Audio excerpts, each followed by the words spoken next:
राहुल गांधी सांसद थे, अब नहीं है। उनके पास एक सरकारी घर भी था, लेकिन आने वाले दिनों में वो बेघर हो जाएंगे। हो सकता है कि घर छिन जाए तो मां सोनिया के सरकारी बंगले में रहें, हो सकता है कि बहन प्रियंका के घर में रहें, हो सकता है कि किसी और कांग्रेसी सांसद के घर में रहें।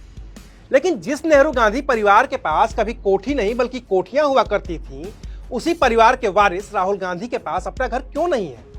आखिर उन घरों का या उन कोठियों का क्या हुआ जिसे कभी उनके पुरखों ने बनाया था लेकिन अब वो उनके पास नहीं है? आज बात करेंगे इसी मुद्दे पर। नमस्कार, मैं हूं अविनाश और आप देख रहे हैं अनकट। पिछले दिनों राहुल गांधी छत्तीसगढ़ में थे। तब कांग्रेस का अधिवेशन चल रहा था और उसी अधिवेशन में राहुल गांधी ने एलानिया तौर पर कहा था कि उनके पास अपना कोई घर नहीं है। 52 साल हो गए, मेरे पास घर नहीं है, आज तक घर नहीं है। और हमारे परिवार का जो घर है वो इलाहाबाद में है, वो भी हमारा घर नहीं है। अब उनके पास घर क्यों नहीं है? तो इसकी कहानी पुरानी है, उतनी ही पुरानी जितना पुराना नेहरू गांधी परिवार का इतिहास है। तो चलिए इतिहास को थोड़ा खंगालते हैं और समझने की कोशिश करते हैं कि आखिर राहुल गांधी जैसे नेता के पास अपना कोई मकान क्यों नहीं। और इसके लिए फिलहाल इस बहस में नहीं पड़ते हैं कि अभी का जो गांधी परिवार था या है, उसका कश्मीर के कौल ब्राह्मण परिवार से क्या ताल्लुक था और कैसे फर्रुखसियर के आदेश पर पंडित राजनारायण कौल को कश्मीर छोड़कर दिल्ली आना पड़ा था, जहां चांदनी चौक में उन्हें बादशाह की ओर से जागीर मिली थी, जिसमें कुछ गांव और एक हवेली भी थी। शुरू तब से करते हैं जब पंडित राजनारायण कौल के परिवार का सरनेम नेहरू हो गया और इस परिवार के लक्ष्मी नारायण नेहरू अंग्रेजों की ईस्ट इंडिया कंपनी के पहले वकील बने। 1857 में जब आजादी की पहली लड़ाई लड़ी गई तो इन्हीं लक्ष्मी नारायण नेहरू के बेटे गंगाधर नेहरू अंग्रेजों की पुलिस के अधिकारी थे। आजादी की इसी लड़ाई के दौरान दिल्ली के हजारों लोगों को अपना घर बार छोड़ना पड़ा था। गंगाधर नेहरू का परिवार भी उन्हीं में से एक था। वरिष्ठ पत्रकार रशीद किदवई अपनी किताब 24 अकबर रोड में लिखते हैं, गंगाधर नेहरू, उनकी पत्नी जियो रानी, उनके 2 बेटे बंशीधर और नंदलाल और उनकी 2 बेटियों को तब दिल्ली छोड़ना पड़ा। उस वक्त अंग्रेजों ने उन्हें भी मार ही दिया होता, लेकिन तब गंगाधर नेहरू की एक बेटी अंग्रेजों की तरह दिखती थी और बंशीधर की अंग्रेजी अंग्रेजों की तरह थी, तो वो लोग बच गए और आगरा पहुंच गए। बंशीधर आगरा जुडिशियल कोर्ट में काम करने लगे और नंदलाल स्कूल मास्टर बन गए। 1861 में गंगाधर नेहरू की आगरा में ही मौत हो गई। उस वक्त जियो रानी गर्भवती थी। कुछ ही दिनों के बाद उन्होंने एक बेटे को जन्म दिया जिसका नाम रखा गया मोतीलाल नेहरू। तब नंदलाल ने ही अपनी मां जियो रानी और अपने सबसे छोटे भाई मोतीलाल की देखभाल की। 1870 आते आते नंदलाल वकील बन गए। उस वक्त मोतीलाल की उम्र महज 9 साल की थी। मैट्रिक पास करने के बाद मोतीलाल चले गए इलाहाबाद म्योर सेंट्रल कॉलेज में एडमिशन लेने के लिए। 1883 में मोतीलाल ने कैम्ब्रिज से वकालत की डिग्री हासिल की और साथ ही उन्हें तब का वकालत का सबसे प्रतिष्ठित लम्सटन मेडल भी मिल गया। फिर तो मोतीलाल अपने बड़े भाई नंदलाल के पार्टनर बन गए। दोनों ने वकालत के पेशे को पूरे जज्बे के साथ करना शुरू किया। 25 साल की उम्र में मोतीलाल नेहरू की शादी हुई स्वरूप रानी से। यह मोतीलाल नेहरू की दूसरी शादी थी, क्योंकि उनकी पहली पत्नी की बच्चे के जन्म के समय ही मौत हो गई और जब वो बच्चा रतनलाल 3 साल का हुआ तो बच्चे की भी मौत हो गई। तो मोतीलाल ने 25 साल की उम्र में 14 साल की स्वरूप रानी नेहरू से शादी कर ली। 14 नवंबर 1889 को मोतीलाल और स्वरूप रानी के बेटे का जन्म हुआ। नाम रखा गया जवाहरलाल। सरनेम नेहरू था ही तो पूरा नाम हुआ जवाहरलाल नेहरू। तब मोतीलाल नेहरू की वकालत अपने उरूज पर थी। 30 साल की उम्र पहुंचने से पहले ही मोतीलाल नेहरू अपनी वकालत से महीने के करीब 2000 रुपए कमाते थे। अब उस जमाने में 2000 रुपए कितने होते थे, इसका अंदाजा इस बात से लगा सकते हैं कि तब स्कूल के एक टीचर को 10 रुपए महीने की पगार मिलती थी। पैसे थे तो मोतीलाल नेहरू को ठाट बाट भी पसंद आने लगा। वो इलाहाबाद के सबसे महंगे इलाके 9 एल्गिन रोड में रहने के लिए चले गए। तब तक उनके पास अपना कोई मकान नहीं था।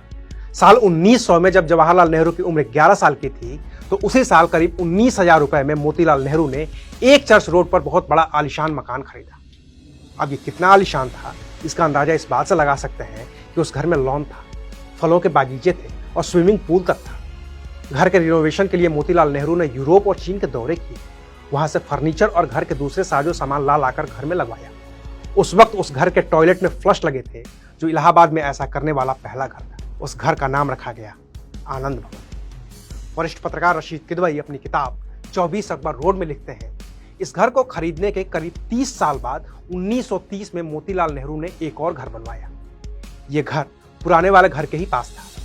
पुराना वाला घर, जिसे आनंद भवन नाम दिया गया था, उसका नाम बदलकर स्वराज भवन कर दिया गया। मोतीलाल नेहरू ने अपने पुराने घर को देश को समर्पित कर दिया और जो नया घर बनवाया उसमें उनका परिवार रहने लगा। उस घर का नाम कर दिया गया आनंद भवन। इस घर को बनवाने के अगले ही साल 1931 में मोतीलाल नेहरू की मौत हो गई। लेकिन आनंद भवन भी नेहरू परिवार के घर से ज्यादा कांग्रेस का मुख्यालय हो गया। आजादी के आंदोलन के दौरान यही आनंद भवन कांग्रेस का मुख्यालय रहा और कांग्रेस वर्किंग कमेटी की तमाम बैठकें इसी घर में होती रही। फिर भी नेहरू परिवार को कहीं तो रहना ही था, तो जवाहरलाल नेहरू पत्नी कमला के साथ इसी आनंद भवन के टॉप फ्लोर पर रहते थे। उनकी बेटी इंदिरा के लिए घर में अलग कमरा था और बाकी का पूरा घर कांग्रेस पार्टी के लिए था। भारत की आजादी यानी कि 15 अगस्त 1947 तक ये आनंद भवन नेहरू परिवार का घर और कांग्रेस का दफ्तर दोनों ही बना रहा। आजादी के बाद कांग्रेस ने अपना दफ्तर इलाहाबाद से दिल्ली शिफ्ट किया और कांग्रेस का नया मुख्यालय हुआ 7 जंतर मंतर रोड। वहीं नेहरू प्रधानमंत्री थे तो उनका सरकारी आवास 3 मूर्ति भवन हो गया।